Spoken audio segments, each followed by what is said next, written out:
Assalamualaikum warahmatullahi wabarakatuh. Kita bertemu di dalam mata kuliah Hukum Tata Negara, di mana mata kuliah Hukum Tata Negara ini bobotnya adalah 3 SKS. Berarti pertemuan kita ada 18 kali pertemuan. Di semester-semester berikutnya, kita telah mempelajari apa itu hukum.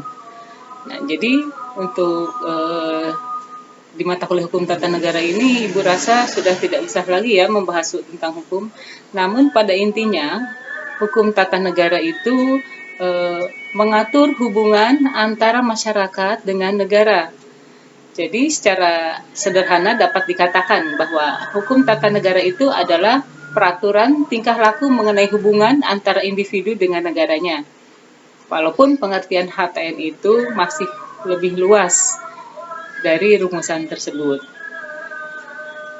Nah, di sini kita akan pelajari tentang unsur-unsur sebuah negara terlebih dahulu, di mana unsur sebuah negara pertama ada rakyat. Negara tidak bisa tanpa ada rakyat. Unsur rakyat ini sangat penting karena sebenarnya rakyatlah yang secara langsung dan konkret berkepentingan agar negara itu berjalan dengan baik.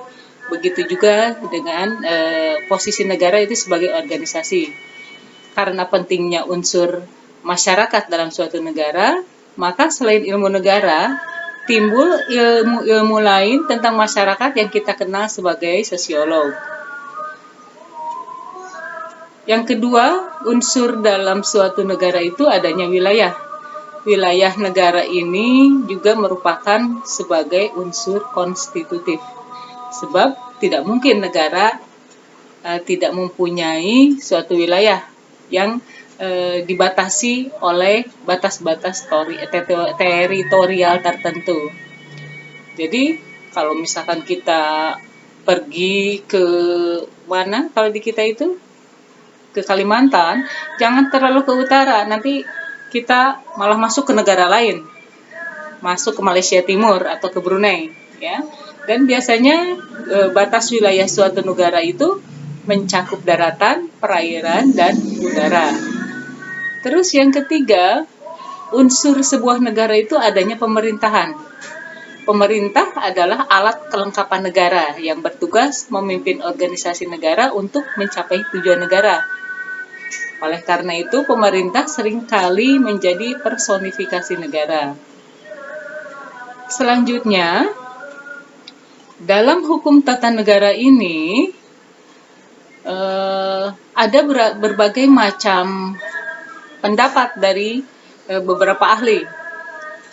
Pertama, kedudukan hukum tata negara menurut Van Vollenhoven. Hukum tata negara itu mengatur semua masyarakat hukum atasan dan masyarakat hukum bawahan menurut tingkatannya.